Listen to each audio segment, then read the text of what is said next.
The idea that a human mind could be transferred into a machine did not begin in a lab. It began as a question, one that scientists and philosophers have wrestled with for decades. If the brain is a physical system governed by biology and chemistry, then in theory, it should be possible to replicate it. This idea was pushed into serious scientific territory by researchers like Hans Moravec, who argued that consciousness could exist independently of the biological brain, and Ray Kurzweil, who predicted that humans would eventually merge with machines. But it was neuroscientists who began trying to actually build it. One of the most central figures in this effort is Henry Markram, the founder of the Blue Brain Project. In 2005, Markram set out to do something that had never been attempted before: digitally reconstruct a brain, neuron by neuron, inside a supercomputer. The project used IBM's Blue Gene supercomputer along with a simulation environment called Neuron, developed by Michael Hines, to model the electrical behavior of neurons. Their early success came in 2007, when they simulated a single neocortical column of a rat brain, just a tiny fragment, but one containing tens of thousands of neurons and millions of connections. Over time, the work expanded.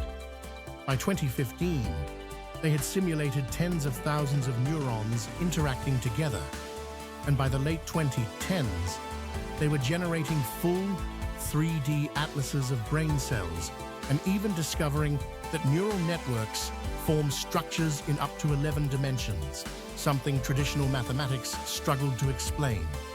But the Blue Brain Project was only the beginning. It eventually fed into a much larger effort. The Human Brain Project, a billion-dollar scientific program launched in 2013 with the goal of integrating everything we know about the brain into a unified simulation platform. This project didn't just simulate neurons, it built entire social infrastructures, including e-brains, a system that combines brain data, simulation tools, and supercomputing resources to allow scientists to run experiments on virtual brains. At the same time, in the United States, the Human Connectomy Project took a different approach. Instead of simulating brains directly, it focused on mapping them, building detailed connectivity maps of neural pathways using advanced imaging techniques. This led to one of the most detailed case studies in neuroscience history. In 2025, researchers from the Microns Consortium mapped a tiny cubic millimeter of a mouse brain, while it watched scenes from movies like The Matrix.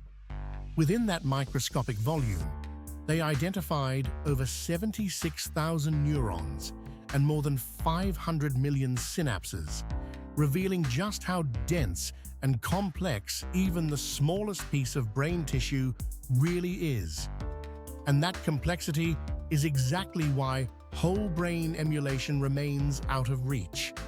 Even today, we cannot scan a human brain at the required resolution without destroying it. One proposed method, explored by scientists like Kenneth J. Hayworth, involves slicing the brain into ultra-thin layers and scanning each one with electron microscopes. Theoretically, this could capture the full connectomy, but it would mean the original brain is gone forever. Then there is the problem of computation. Simulating a full human brain at the cellular level would require enormous processing power.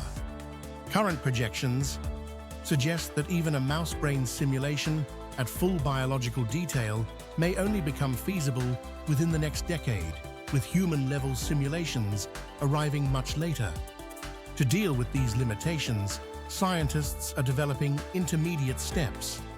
Instead of simulating every neuron individually, some models simplify the brain using mathematical approximations, capturing large-scale activity rather than microscopic detail. Others are exploring entirely different hardware. Neuromorphic computing systems, like Intel's Loihi chips, are designed to mimic the brain's structure directly. In 2025, researchers successfully simulated the entire brain of a fruit fly, around 140,000 neurons, on such hardware, marking a major milestone towards scalable brain emulation. But here's where the story splits into two very different paths. Whole brain emulation is about perfect reconstruction. It aims to copy the brain so precisely that the resulting system behaves exactly like the original person. Every memory, every thought pattern, every aspect of identity preserved. Digital immortality, on the other hand, is something else entirely. Instead of copying the brain itself, digital immortality tries to recreate a person using data. This includes recorded speech, writing, behavior patterns, and AI models trained on that information. It doesn't require a full connectome. It doesn't require neuron-level simulation. And most importantly, it doesn't guarantee consciousness. Companies like Neuralink are not building whole brain emulation systems, but they are building interfaces that allow the brain to communicate with machines. This could eventually allow partial backups of memory or cognitive enhancement, acting as a bridge between biological and digital systems. Meanwhile, other organizations are focusing on creating digital twins of the brain, models that simulate how an individual's brain might behave under certain conditions, particularly for medical research. These are not conscious entities, but predictive tools used to study disease and treatment. So the difference becomes clear. Whole brain emulation is about transferring the mind. Digital immortality is about preserving the illusion of it. One aims to recreate consciousness. The other aims to simulate personality. And right now, we are far closer to the second than the first. Still, progress is accelerating. Scientists can now simulate entire sections of animal brains, reconstruct neural circuits, and even run experiments inside virtual brain environments to study diseases like Alzheimer's. Each of these steps brings us closer to understanding how thought itself emerges from matter. But the final question remains unanswered. If we ever succeed in building a perfect digital copy of a human brain, will it actually be you, or will it simply believe that it is?